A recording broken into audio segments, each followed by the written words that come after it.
Bismillahirrahmanirrahim. Assalamualaikum warahmatullahi wabarakatuh. Alhamdulillahirabbil alamin. Allahumma salli wa sallim wa barik ala Rasulillah sayyidina wa maulana Muhammad sallallahu alaihi wasallam wa ala alihi wa ashabihi ajmain. Amma ba'd.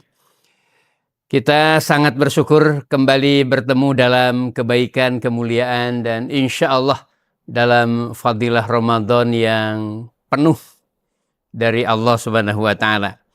Perkenan Allah, pada hari ini kita mencoba untuk melanjutkan energi yang sudah terbangun dan sudah mulai bertumbuh. Yuridullahu liyubayyina lakum wa yahdiyakum sunanal ladzina min qablikum wa yatuba alaikum. Wallahu alimun hakim. Masya Allah.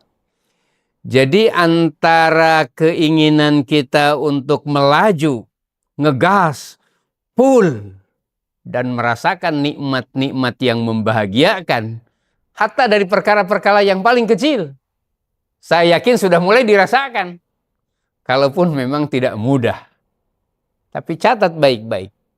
Ini bertemu dengan harapan Allah. Allah menunggu. Allah menunggu. Seberapa besar niat kita untuk menjadi orang yang baik, maka sebesar itu pula kemudian lahan yang disiapkan oleh Allah, bahkan lebih besar. Termasuk diantaranya yang mau bertobat, yang mau mencoba meningkatkan energi kenikmatannya dalam sholat. Bahkan tidak mustahil untuk lembaran-lembaran atau kemudian recehan-recehan yang bertumbuh, itu pun sudah terasa. Intinya apa? Jangan berhenti.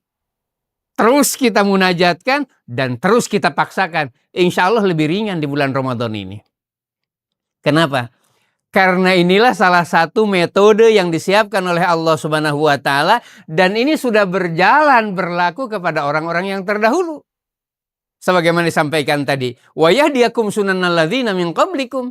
Allah hendak memberi petunjuk kepada kita dengan jalan-jalan orang yang terdahulu. Yang dimaksudkan adalah orang-orang yang berhasil menikmati agama ini. Menikmati jalan lurus ini. Nah, salah satu di antaranya ya puasa. Selain memang fasilitas belenggu setan yang kemudian dikuatkan oleh Allah dan pergerakannya dipersempit, bahkan dihentikan. Di saat yang sama, kiri kebaikan, kanan kebaikan, banyak contoh, banyak motivasi. Subhanallah. Tidak ada sedikit pun alasan untuk kita merubah niat untuk muncul menjadi bagian yang terbaik. Untuk diri kita minimal. Yang nanti akan merambat menjadi kebaikan bagi keluarga. Ya, memang ada hal-hal yang kemudian kebiasaan-kebiasaan yang sudah sangat lama itu tidak mudah dihentikan, tapi bisa dikurangi. Bisa dikurangi asal ada tekad. Kenapa? Karena belenggu setan tadi memang dikuatkan oleh Allah dan itu jaminan. Kemudian pertumbuhan nafsu pun kemudian dikendalikan karena kita dalam keadaan puasa.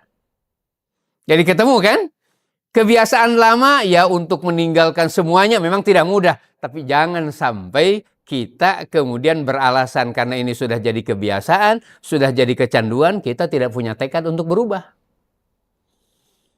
Kita jangan merasa gagal hanya karena kemudian kita tidak bisa istiqomah.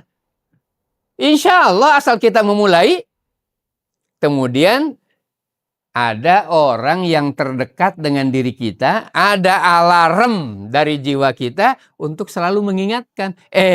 Kemarin kan sudah berkurang, jangan hari ini misalkan tidur sesudah sholat subuh atau tidur pagi. Kan kita sudah berhasil melewati 1-2 kali. Nah, ada yang mengingatkan kita. Kalau sejak awal kita sudah komitmen, misalkan istri kita tidak tersinggung lagi. Dek, Umi, Mama, Ibu, Bunda, katakanlah begitu panggilan kita kepada dia. Dengan penuh sayang. Ingatkan saya kalau lupa ya. Insya Allah semua perubahan ini untuk cintaku kepada Allah yang semoga Allah turunkan untuk kita semua. Insya Allah. Jadi tidak bisa memang kita hebat sendirian. Jangan merasa gagal hanya karena kita tidak bisa konsisten.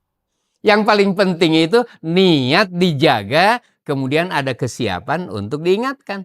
Tawasau bil haqqi wa tawasau bis sabr di sini berlaku. Jangan hanya menikmati kita memberi peringatan kepada orang, tapi tidak siap kita diingatkan. Setidak-tidaknya komitmen ini bisa dibangun dengan istri kita terdekat. Ya, jangan merasa tersinggung kalau istri yang ingatkan. Pak, katanya mau bangun jam 3. Biarlah sholat malam dulu. Oh ya, sedikit lagi. Jangan nanti kalau sedikit lagi tidur lagi. Ya sudah paksakan. Alhamdulillah masih ada yang menginginkan. Insya Allah peringatan-peringatan sederhana di bulan Ramadan itu nilainya sangat besar. Karena ada makhluk yang bernama kesadaran. Yang kedua, bahwa Allah Subhanahu wa Ta'ala tidak hanya kemudian menilai dari hasil yang kita inginkan, tapi Allah juga menilai dari proses yang kita lakukan. Salah satu di antaranya adalah motivasi tadi. Dan kelihatan kemudian ada usaha untuk itu. Kita berniat mau belajar bangun jam 2.30. Ternyata Allah bangunkan katakanlah jam 3 lebih 15 menit. Tak mengapa. Besok kita coba tingkatkan lagi. Atau minimal kita pertahankan. Lepas sekali waktu, jangan kemudian melepaskan semuanya. Nah, kalau prinsip ini dibangun, insya Allah, Allah tidak tinggal diam melihat usaha kita. Allah tidak tinggal diam melihat mujahadah kita. Apalagi kalau kemudian sesudah itu kita dorong dengan doa, ya Allah ya Rahman, saya kepingin betul khusyuk dalam sholat. Faktanya masih begini ya Allah. Saya kepingin betul mengurangi rokok saya ya Allah. Karuniakan ya Allah ya Rahman kemampuan saya untuk mengendalikannya. Tidak ada doa yang terbuang. Tidak ada doa yang hilang. Insya Allah ya, perubahan kecil kalau dijaga, dia bernilai. Dan Allah mencintai pekerjaan, walaupun kecil, tapi dia berkesinambungan. Tidak mungkin segala-galanya berubah. Tapi berubah yang sedikit adalah modal. Ya, bismillah ya. Kecil bernilai, istiqomah menjadi cinta. Assalamualaikum warahmatullahi wabarakatuh.